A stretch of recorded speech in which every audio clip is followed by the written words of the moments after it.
Alrighty, okay, so we are back. We are gonna be unboxing the Druadan Forest, and let's do it. This is gonna be fun. I actually don't know where this is on the map, so I wonder if we can find it together. Looking for all the forest. Here's Minas Tirith. There it is, right here. So Minas Tirith right here next to Mordor, and so we're actually running away from Mordor. I kind of figured we'd be running towards it, but so Minas Tirith, and then the Druadan Forest right here. This is where our next quest is going to be on our map. So let's go ahead and just dive into it. This dude looks crazy. I don't think I'd want to run into him in a dark forest, but I have a sneaking suspicion that we are going to.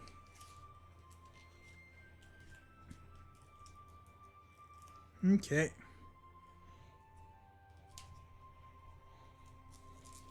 I understand why they did the repackaging the way they did, but these little packs are just so much fun.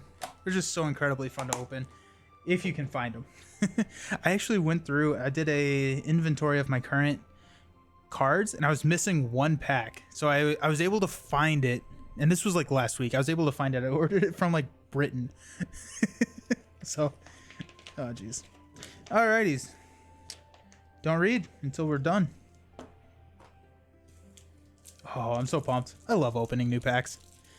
Going through the Hobbit and then the Heirs of Numenor box, didn't get a lot of opening packs, but now, after every single one, until we reach, I guess Voice of Isengard probably is next, not Fellowship. Actually, Fellowship may be next, just because they are doing the reboxing of the Fellowship. It'd be cool to kind of experience that with some people. Which, I mean, it's out now, so I think Fellowship is out. Alrighty, let's see what we got. Put the encounter cards away. Ooh, okay, so we got a new lore hero. 8 threat, 2/2, 1/3. Each hero you control with a printed lore resource gets -1 threat cost. Interesting. Interesting, okay. Josh, can't remember who the hero is in this one. She's interesting. So she's effectively a 7. But she won, like you were saying last time, the whole cycle's theme is kind of the monosphere, which is not super conducive to solo play. But I mean that's pretty interesting. I mean, this makes Elrond a 12. I don't know. Could be kind of interesting. Could be kind of fun to build around her. It's nice that she's questing for 2.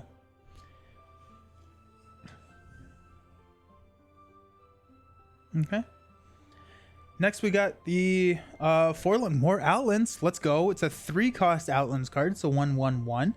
While you control Outlands allies that belong to 4 different spheres, ready Forlung at the beginning of each phase. Bonkers. Bonkers. That's so much fun. It's so cool. I love that.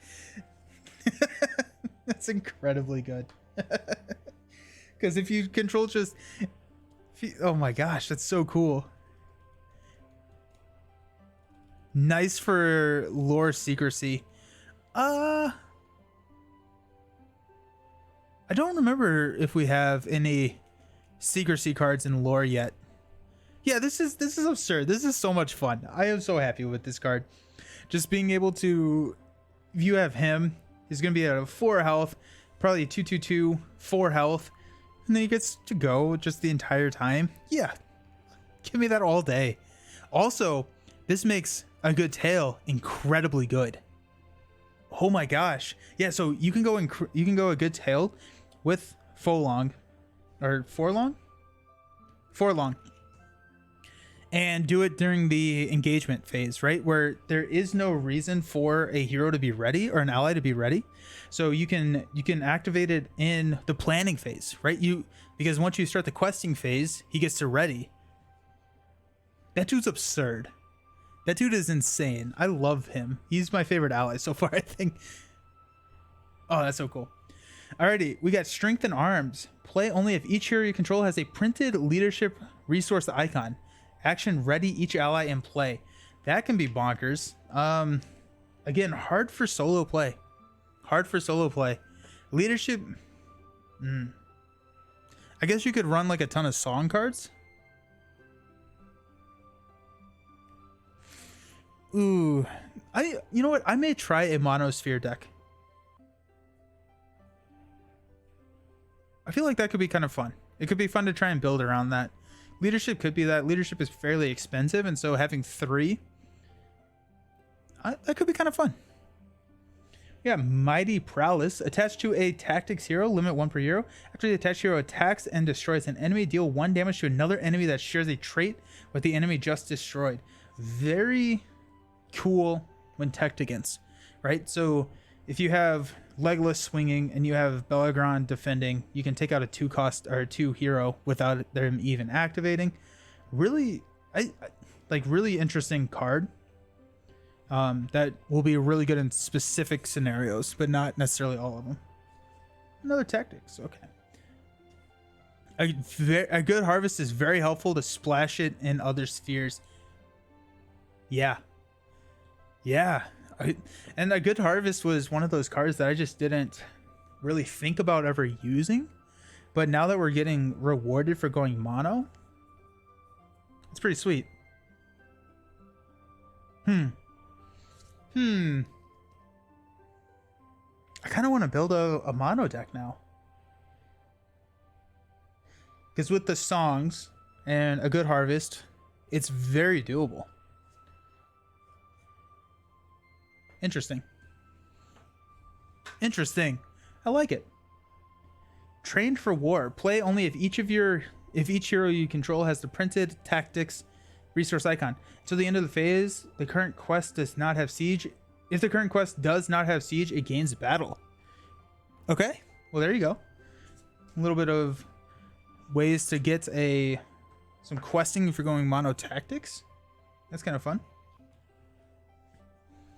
Sylvan Refugee. 1 cost 2/0/0.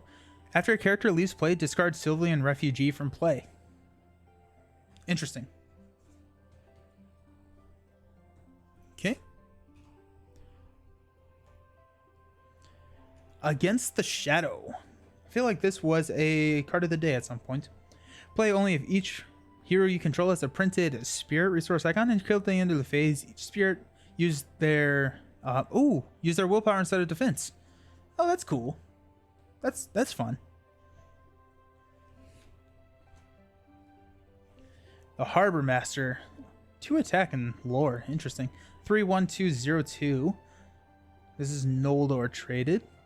After a card effect adds any number of resources to the resource pool of a hero you control, Harbor Master gains +1 defense until the end of the round. I feel like someone has broken this card at some point. But I'm not quite sure how you would do that. But I'm sure it's broken. Somewhere, somehow. We've got Advanced Warning. Play only if each hero you control has a printed lore resource icon. Until the end of the phase, enemies do not make engagement checks. Okay.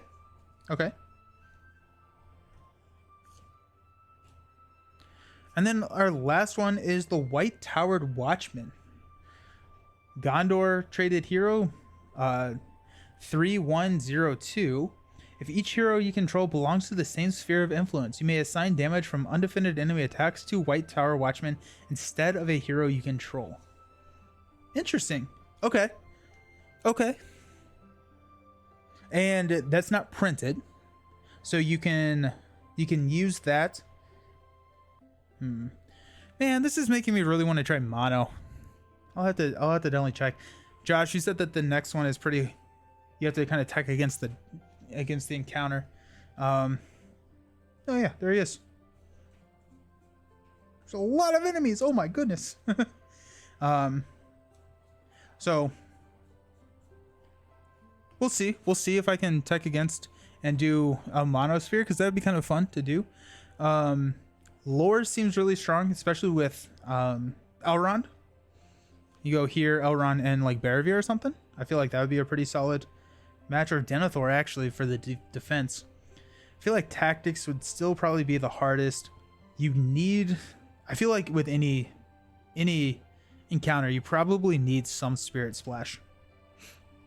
Beast Snow, I love that you're also still discovering cards. It's nice to see streamers react to new cards. Oh, well, thank you. This is my favorite part of the stream, honestly. I just love new cards. New cards are so incredibly fun. And then also we're starting to get a lot of Gondor stuff. I guess here, but also in the previous couple packs with Heirs of Numenor. Elrond would be good next time for sure. Good to know. Good to know. Yeah. I want to try and set up rules. Mono tactic solo takes a really long time. Yeah. It feels very difficult to do. Lore seems probably maybe the easiest. Just because they have access to Rivendell Minstrel, so they can go tutor the song card, so you can splash pretty easily into other stuff. So if you could run a Biosphere deck with like leadership or probably spirit and lore, and then have all of your lore heroes, and then splash in songs with Rivendell Minstrel, and then probably be fine. Spirit probably is pretty strong. It kind of depends on the matchup, right? If you have something that just needs a ton of questing, then Spirit mono is gonna be fine. And then leadership, I feel like they wanted leadership to be leadership in Marvel Champions, where it's kind of the jack of all trades, but I found leadership to just be so expensive. Leadership just hurts. Well, I guess if you're running a mono leadership, then there you are. I don't know. We'll try a mono deck if we can build a mono deck against this guy. We'll try a mono. Not quite sure what it is, but I'm starting to see it. I like the incentivization to do it. Also,